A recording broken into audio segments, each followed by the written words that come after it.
Hi viewers, welcome to our channel. ప్రస్తుతం మనతో పాటు దాము బాలాజీ గారు సీనియర్ జర్నలిస్ట్ ఉన్నారు. వారితో ఒకసారి మాట్లాడదాం. సార్ నమస్కారం. సార్ నమస్తే. సార్ కిరణ్ అబ్బవరం హీరోగా దిల్రుబా అనే సినిమా వచ్చింది, వాళ్ళు రిలీజ్ అయింది. మరి ఆ సినిమాతో మంచి హిట్ మీద అయితే ఉన్నాడు కిరణ్ అబ్బవరం. మరి ఈ సినిమా పైన కూడా ఆ ఎఫెక్ట్ పడి మంచి ఎక్స్పెక్టేషన్స్ అయితే వచ్చాయి సినిమా మీద. మరి ఎక్స్పెక్టేషన్ సినిమా రీచ్ అయిందా? మరొక హిట్ కిరణ్ అబ్బవరం ఖాతాలో పడిందా? మరి మీ రివ్యూ ఏంటి సార్ ఈ సినిమా పైన? కిరణ్ అబ్బవరం ఒక డిఫరెంట్ యాక్టరు, డిఫరెంట్ సినిమాల్ని అంటే సబ్జెక్ట్స్ని ఎన్నుకోవడం కూడా అబ్బాయిని ముందు నుంచి మనం చూస్తున్నాం. కూడా ఒక డిఫరెంట్ సబ్జెక్ట్ అది. సో అలాంటి హీరో తర్వాత చేస్తున్న ఈ దిల్రుబా సినిమా మీద విపరీతంగా అంచనాలు ఉన్నాయి. ట్రైలర్ కూడా ఆకట్టుకునే విధంగా ఉంది, ఫుల్లీ ఎమోషనల్గా ఉంది ట్రైలర్. సో దీని నుంచి ఈరోజు హోలీ సందర్భంగా రిలీజ్ అయింది. ఈ సినిమా ఎలా ఉందనేది చూద్దాం. ముందుగా దీంట్లో కాస్టింగ్కి వస్తే కిరణ్ అబ్బవరం హీరోగా, Ruksar Dhillon and Cathy Davidson and Janu Jai, Satya, Aadukalam Naren తమిళ యాక్టర్లు.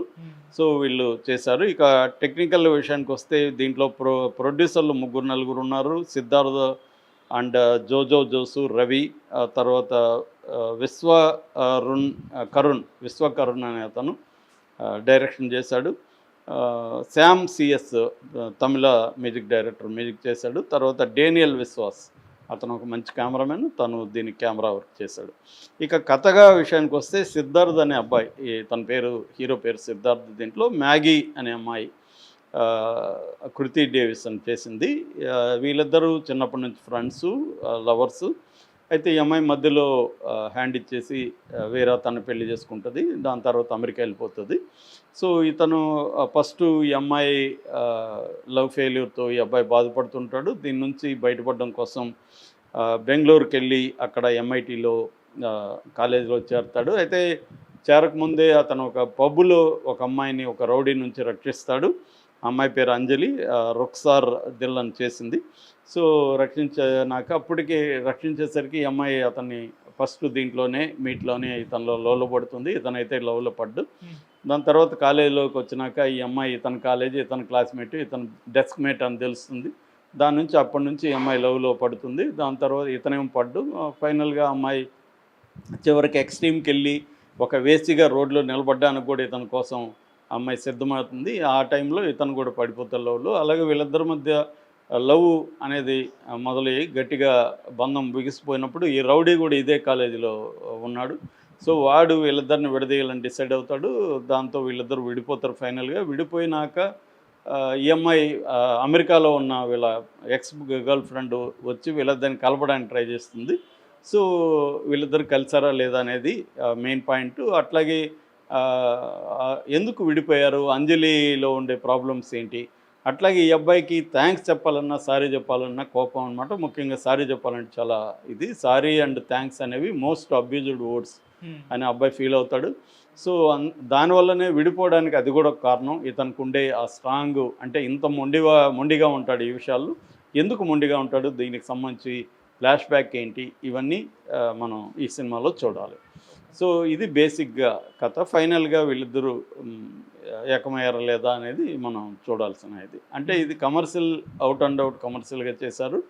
సో రెండవది ఏంటంటే ఇది స్క్రీన్ ప్లే కూడా ఫస్ట్ హాఫ్ అంతా కూడా ఈ అమ్మాయి అతని హీరోని లవ్ చేయడం, అమ్మాయి ఇంటెన్సిటీ ఆఫ్ లవ్ చూపించడం, దాని తర్వాత ఎక్స్ రావడం, దాని తర్వాత ఫ్లాష్ బ్యాక్ ఓపెనింగ్ అవడం, ఫ్లాష్ బ్యాక్ కూడా ఇంట్రెస్టింగ్గా ఉండడం, ఇలాగా ఉంది. అంటే ఒక కొత్త పాయింట్లు దీంట్లో ఏమంటే సారీ అండ్ లవ్ అనేవి మోస్ట్ అబ్యూజ్డ్. దాని పట్ల నేను సారీ చెప్పను, థ్యాంక్స్ చెప్పను, తప్పు చేసినాక సారీ చెప్పడం నాకు కరెక్ట్ కాదు. అట్లాంటి ఇది అతనికి ఉంటుంది. అదొక కొత్తగా అనిపిస్తుంది ఈ సినిమాలో. అట్లాగే ఒక పెళ్ళైపోయి ప్రెగ్నెంట్గా ఉన్న ఒక ఎక్స్ గర్ల్ ఫ్రెండ్ వచ్చి తన X boy friend present girl ఫ్రెండ్ని కలపడానికి ట్రై చేయడం కూడా కొత్తగా అనిపిస్తుంది పాయింట్. సో ఈ సినిమాలో కొత్త పాయింట్లు అంటే ఈ రెండుగా మనం చెప్పుకోవచ్చు. అయితే స్క్రీన్ ప్లే విషయానికి వస్తే చాలా సీన్లు రొటీన్గా, కాలేజీ అంటే మనకు కొన్ని వందలు వచ్చేసాయి. కాలేజీ బ్యాక్డ్రాప్లో లవ్ స్టోరీ అంటేనే మనకు బాగా అనిపిస్తుంది, ఏమిరా మేము మళ్ళీ చూడాలన్నా అనిపిస్తుంది. అలాంటి అనిపించిన అక్కడికక్కడ సీన్లలో ఇంట్రెస్ట్ అయితే క్రియేట్ చేయగలిగాడు. ముఖ్యంగా కిరణ్ అబ్బవరం బ్రహ్మాండమైన ట్రాన్స్ఫర్మేషన్ కనబడుతుంది. చాలా కొత్తగా ఉన్నాడు. అవన్నీ తన పర్ఫార్మెన్స్ చాలా బాగుంది, లుక్స్ వైజ్ బాగున్నాడు. ఒక ఇంటెన్స్ అండ్ సటిల్ రెండు కూడా బ్యాలెన్స్ చేయడం. అంటే మామూలుగా ఒక మాస్ హీరోకు ఉండే, ఈ మధ్యకాలంలో వస్తున్న చాలామంది మాస్ హీరోలకు ఉండే ఒక లౌడ్నెస్, సటిలిటీ, ఈ రెండు కూడా ఈ అబ్బాయి పోర్ట్రేట్ చేయగలిగాడు. సో అట్లాగే ఈ అమ్మాయి కూడా అంటే అంజలిగా చేసిన రుక్సార్ దిల్లాన్ కూడా చాలా బాగా చేసింది. ఫస్ట్ అమ్మాయి క్యాథీ డేవిడ్సన్ కూడా ఓకే. ఇక ఈ పేరెంట్స్గా చేసిన వాళ్ళు ఇటు రోహిణి కానీ, తర్వాత ఆడుకాలం నరేన్ కానీ, వీళ్ళు కూడా బాగా చేశారు. సో ఓవరాల్గా ఈ సినిమా వెరీ ఇంట్రెస్టింగ్గా ఉంది, కమర్షియల్గా బాగానే ఉంది. దీంట్లో ప్లస్లు చెప్పుకోవాలంటే ఫస్ట్ ఈ అబ్బాయి కిరణ్ అబ్బవరం పర్ఫార్మెన్స్ చాలా బాగుంది. అట్లాగే ఈ హీరోయిన్ది కూడా ఉంది. సత్యాన్ని కామెడీకి ఎక్కువ వాడలేకపోయారు, ఇంకొంత వాడి ఉండొచ్చు. సో అక్కడ మైనస్ కనబడుతుంది. ఇక పాటలు కానీ బ్యాక్గ్రౌండ్ స్కోర్ కూడా బాగుంది. అంటే అనీవన్గా ఉందని చెప్పచ్చు. కొన్ని చోట్ల చాలా మంచి సీన్లు వచ్చాయి, కొన్ని చోట్ల బోరింగ్గా ఉంది, అంటే రొటీన్గా ఉంది. సో ఇంకొంత ఎమోషనల్ ఇంపాక్ట్ అనేది, అంటే అబ్బాయి సారీ అండ్ థ్యాంక్స్ చెప్పడానికి కారణాలు ఇంకొంత ఎమోషనల్ ఎఫెక్ట్గా ఉంటే బాగుంది అనేది ఎమోషన్ చాలా చోట్ల మిస్ అయినట్టుగా మనకి కనబడుతుంది అనమాట. అంటే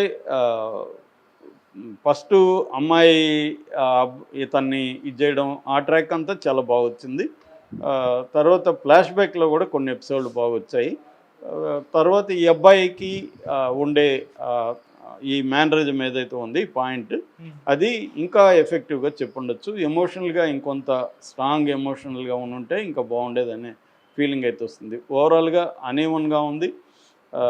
ఇతను కమర్షియల్ ఇంతకుముందు ఏమో డిఫరెంట్ సబ్జెక్ట్స్ చేశాడు, కమర్షియల్ పక్కన పెట్టి ఈసారి కమర్షియల్ హీరోగా చేద్దామని అనుకున్నట్టుగా ఉంది. Action episode interval fight scene అయితే చాలా మెగా, అంటే ఒక పెద్ద హీరోలకి చేసిన రేంజ్లో అయితే ఉంది ఆ ఫైట్ సీన్స్. యాక్షన్ కొరియోగ్రఫీ చాలా బాగుంది. సో ఓవరాల్గా ఖచ్చితంగా థియేటర్లో ఒకసారి అయితే చూడొచ్చు. ఇది నా రేటింగ్ అయితే 2.5. ఎందుకంటే మామూలుగా ఇది కమర్షియల్ చాలా రొటీన్ సీన్లు, కొత్తది ట్రై చేశాడు, at the same time routine.